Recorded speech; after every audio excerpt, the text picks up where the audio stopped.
Hello बच्चों, कैसे हैं आप सभी। आज हम लोग डिस्कस करेंगे exercise 2.2 class 10th NCERT polynomial chapter polynomials का इंट्रोडक्शन पार्ट। तो इसमें सबसे पहले आपको समझना होगा zeros of the polynomial. Class 9th में बहुत पढ़ाया गया है जीरोज ऑफ द पॉलिनोमियल्स, लेकिन फिर भी एक बार मैं रिपीट कर देना चाहता हूँ जीरोज ऑफ द पॉलिनोमियल कैसे आपको निकालना होगा, या जीरो ऑफ द पॉलिनोमियल अगर समझना है तो आप एक्सरसाइज 2.1 के इंट्रोडक्शन पार्ट में चले जाइए, वहाँ पे जीरोज ऑफ द पॉलिनोमियल को बताया गया है। निकालना मैं यहाँ पे बता रहा हूँ आपको कैसे निकालेंगे। अगर यहाँ इसका जीरो एक और ले लेते हैं, जैसे 2x + 5 ले लेते हैं, लीनियर का भी ले लेते हैं, इसका जीरो निकालना हो तो कैसे निकालेंगे, हमने बताया है =0 रख देंगे तो x = कितना आ जाएगा -5/2, +5 इधर जाएगा -5 और 2 नीचे आ जाएगा, तो -5/2 is the zero of 2x + 5।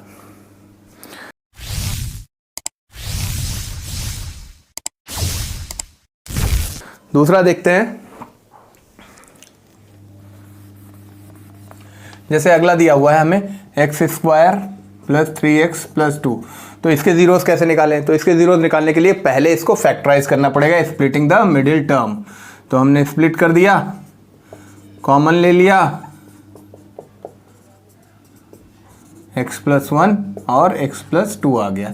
तो एक बार इस फैक्टर को जीरो रख दो और एक बार इस फैक्टर को जीरो रख दो, x = -1 आ जाएगा, x = -2 आ जाएगा। -1 अगर रखो यहाँ पे, देखो क्या आ जाएगा 1, -3 + 2 0 हो गया, 2 रखो, -2 रखो तो 4, -6 + 2 -6 + 6 0 हो गया। तो ये जीरो मतलब जो वैल्यू x की आएंगी वो इसमें प्लेस करने पे जीरो हो जाएगा, यही जीरो ऑफ द पॉलिनोमियल कहलाता है। तो इस तरीके से जीरो ये निकाला जा सकता है। ये आपके हम कहेंगे -1 and -2 are zeros of the polynomial. इसी तरीके से इसके फैक्टर्स करके भी निकाले जा सकते हैं। ठीक है, निकालिएगा।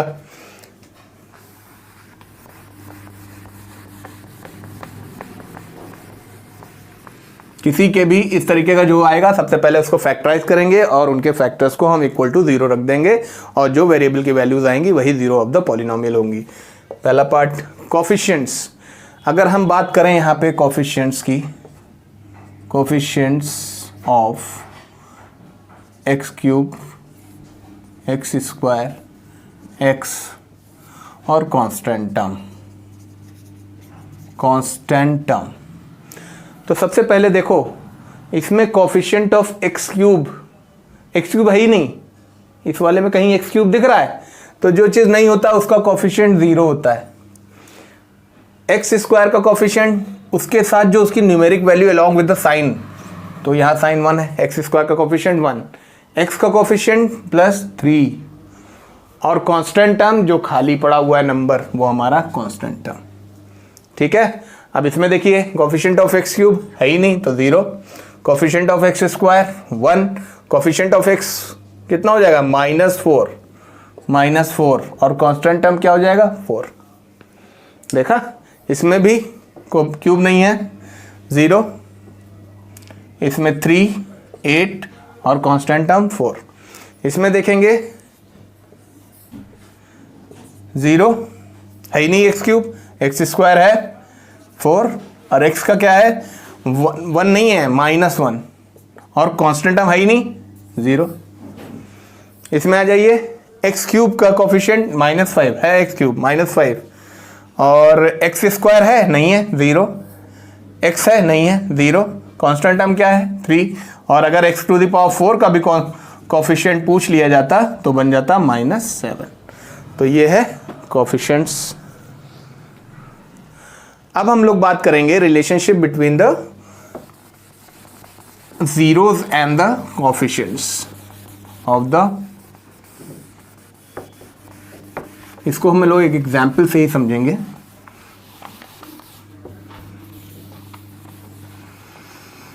पुकारता चला हूं मैं गली गली बाहर की, थोड़ा गाना भी सुना दो यार बीच बीच में।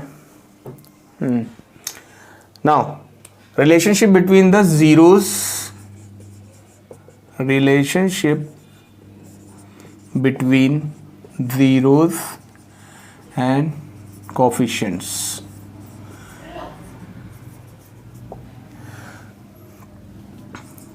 ये क्वाड्रेटिक पॉलिनोमियल ले रहे हैं, ax square plus B X plus C, standard form है।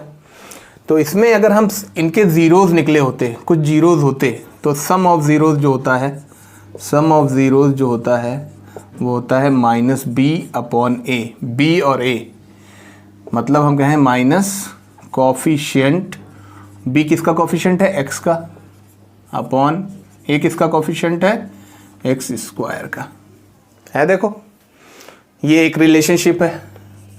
प्रोडक्ट ऑफ ज़ीरोज़ मतलब अगर हम ज़ीरोज़ को मल्टीप्लाई कर दें तो वो किसके बराबर आना चाहिए, सी अपॉन ए। मतलब सी क्या है, constant term upon coefficient of x square. ये तो रिलेशनशिप है। इसी रिलेशनशिप को हम प्रूव करेंगे। जैसे हम ले लेते हैं एक एग्जाम्पल लेके हम लोग करते हैं।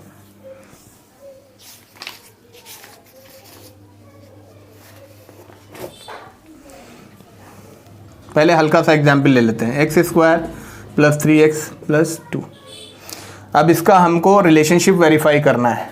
तो कैसे रिलेशनशिप, सबसे पहला काम क्या करेंगे, इसको फैक्टराइज करेंगे। X square plus 2x plus x plus 2, x plus 2 plus 1 x plus 2, तो ये क्या आ जाएगा एक्स प्लस 1 और एक्स प्लस 2।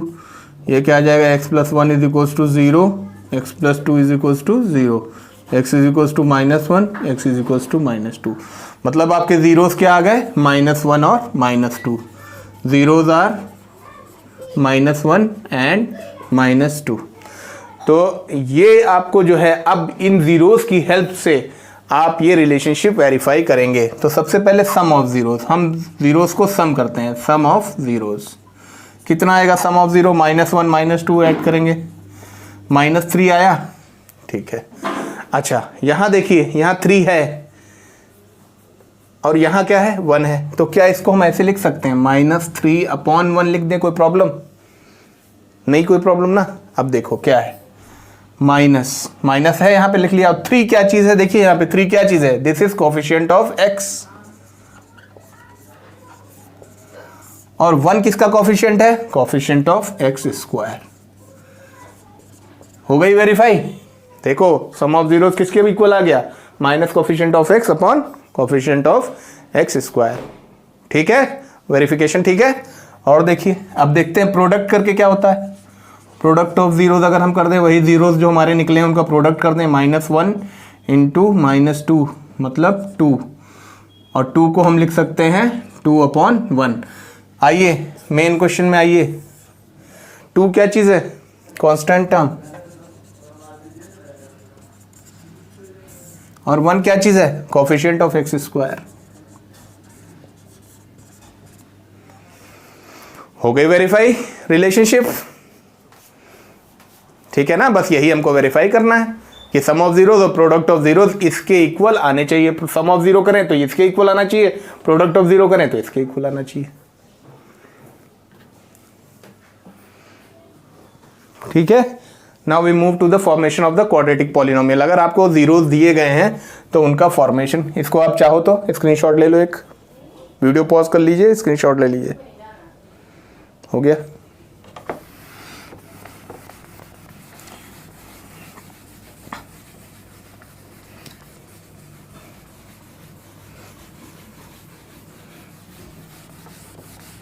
पढ़ोगे लिखोगे बनोगे नवाब, तो खेलोगे कूदोगे तो होगे खराब,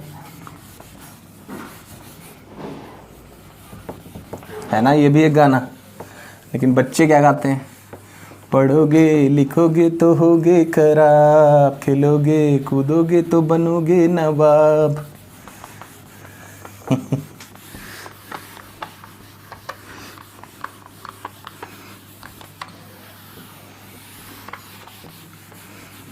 मज़ा आता है अगर आप आ जाते हैं, वीडियोस देखते हैं, मज़ा आ जाता है, लगता है मेहनत थोड़ी सफल हो रही है।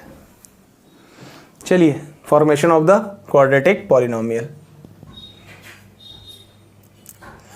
इसमें क्या करना है, हमको अगर ज़ीरोज़ दिए गए हैं, मान लीजिए हमको ज़ीरोज़ दे दिए जाएं, कहा जाए 2 और 3 ज़ीरोज़ दिए गए। आपको 2 जीरोस दे दिए गए हैं और कहा जाए अब आप क्वाड्रेटिक, पहले क्या था क्वाड्रेटिक से हम जीरोस निकालते थे, अब जीरो से क्वाड्रेटिक पॉलिनोमियल निकालेंगे। तो फॉर्मूला होता है एक्स स्क्वायर माइनस, लिख लीजिए सब लोग, sum of zeros into X plus product of zeros. बहुत आसान। तो सम ऑफ जीरोस पहले करेंगे, हम निकालेंगे। सम ऑफ जीरोस कितना आ रहा है देखते हैं करके, 2 + 3 = 5। प्रोडक्ट ऑफ जीरोस कितना आ रहा है, 2 × 3 6। अब वैल्यू रख देंगे, x square minus sum of zero की जगह 5x, प्रोडक्ट ऑफ जीरो की जगह 6। लीजिए बन गया क्वाड्रेटिक पॉलिनोमियल जिसके जीरोस 2 और 3 है। करके देख लीजिएगा, इसके जीरो निकाल के देखिएगा 2 और 3 आ जाएंगे। थोड़ा सा अलग लेते हैं, टफ लेते हैं।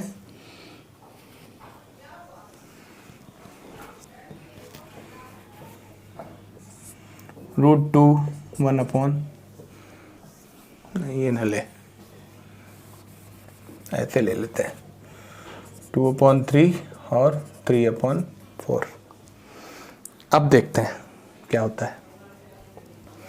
नोट कर लिया, स्क्रीनशॉट लो। सबसे पहले हमें अगर जीरोस दिए गए हैं, देखिए कई बार ऐसा क्वेश्चन भी आता है जब ये कहा जाता है, उसमें दे दिया जाता है सम ऑफ जीरोस और प्रोडक्ट ऑफ जीरो डायरेक्ट दे दिया जाता है। लेकिन ऐसा भी आता है कभी कभी जीरोस दिया जाता है। अगर डायरेक्ट दिया है तो डायरेक्ट इस्तेमाल कर लो, अगर नहीं सिर्फ जीरोस दिए हैं तो पहले सम ऑफ जीरोस और प्रोडक्ट ऑफ जीरोस निकालने पड़ेंगे। तो सम ऑफ जीरो इसमें करते हैं, कितना आ गया, यहाँ से हटाते हैं product, 3 × 4 = 12, 4 × 3 = 12, 8 + 9 17/12। Product of zeros is equals to 2/3 × 3/4 1/2।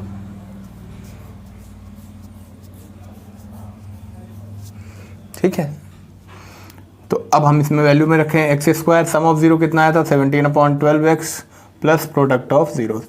अभी ये नहीं आंसर हुआ, यहाँ पे ये आंसर रुक जाएगा क्योंकि नीचे कुछ आ गया है, डिनोमिनेटर्स में कुछ दिख रहा है। तो जो डिनोमिनेटर में दिख रहा हो उसका एलसीएम ले लो।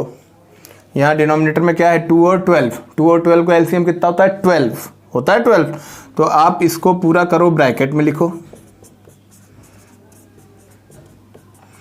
और 12 से मल्टीप्लाई करके 12 से डिवाइड कर दो। जो एलसीएम आया है उसी से मल्टीप्लाई करो, उसी से डिवाइड कर दो, क्योंकि अगर डिवाइड कर रहे हो तो मल्टीप्लाई करना पड़ेगा या मल्टीप्लाई कर रहे हो तो डिवाइड करना पड़ेगा। अब इस नीचे वाले को बाहर ही रखते हैं और इस 12 को हम ले चलते हैं अंदर। तो ये क्या हुआ 12 × x स्क्वायर 12 × 17x/12 प्लस 12 × 1/2।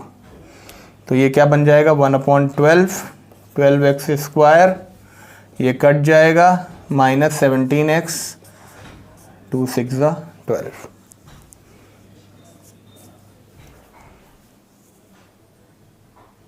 यहाँ से कट रहा है ऐसे, इस वाले पार्ट को हम ऊपर लिख देते हैं।